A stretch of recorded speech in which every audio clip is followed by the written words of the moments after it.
wabarakatuh. Perkenalkan, nama saya Nur Hikmat Tangkudung dengan NIM 9414240212 dari jurusan Ilmu Ekonomi kelas A. Pada video kali ini saya akan mempresentasikan hasil PPT yang saya buat untuk syarat tugas mata kuliah Ekonomi Keuangan dan Perbankan dengan topik kasus gagal bayar PT Asuransi Jiwasraya. Kalau kita dengar dari nama Jiwasraya ini, sebenarnya adalah perusahaan asuransi milik negara yang sangat lama berdiri karena statusnya BUMN. Dulu banyak masyarakat yang merasa aman dan percaya untuk menyimpan dana di sana. Tetapi pada tahun 2018 muncul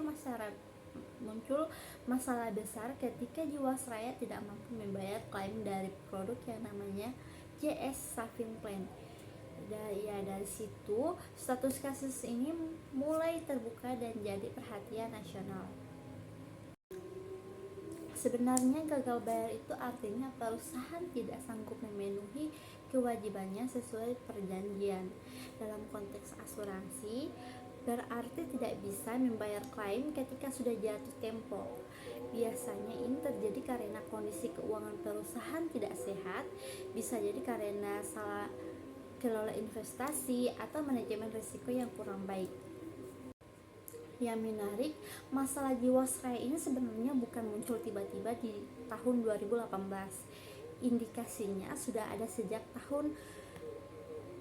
sekitar tahun 2006 saat mulai terlihat ketidakseimbangan antara aset dan kewajiban perusahaan.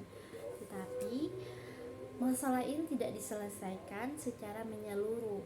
Perusahaan justru menawarkan produk dengan imbalan sangat tinggi untuk menarik dana baru. Dana yang masuk ini kemudian dipakai untuk menutup kewajiban lama.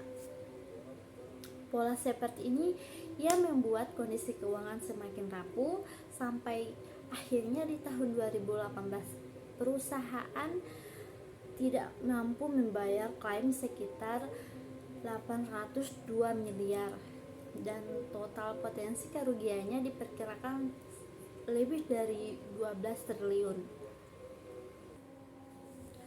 Kalau dilihat dari sisi nasabah, banyak yang tertarik karena imbal hasilnya lebih tinggi dibandingkan deposito bank. Tapi mungkin semua benar-benar memahami risiko di balik keuntungan tinggi tersebut.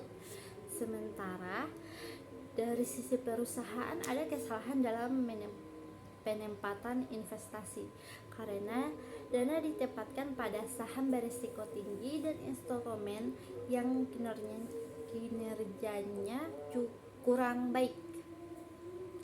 Ditambah lagi lemahnya kelola dan kurangnya transparansi laporan keuangan membuat masalah ini semakin besar.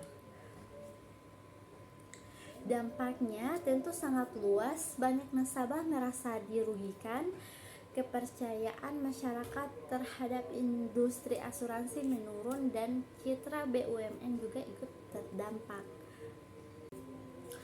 Pemerintah kemudian melakukan restrukturisasi dan membentuk perusahaan baru untuk menangani kewajiban Jiwasraya serta memproses hukum pihak-pihak yang terlibat. Jadi menurut saya kasus ini menjadi pelajaran penting bahwa dalam sektor keuangan pengelola dana harus benar-benar hati-hati dan transparan karena kalau kesalahan kecil dibiarkan terus-menerus, dampaknya bisa sangat besar di kemudian hari. Sekian dari saya. Wabillahi taufiq wal hidayah. Wassalamualaikum warahmatullahi wabarakatuh.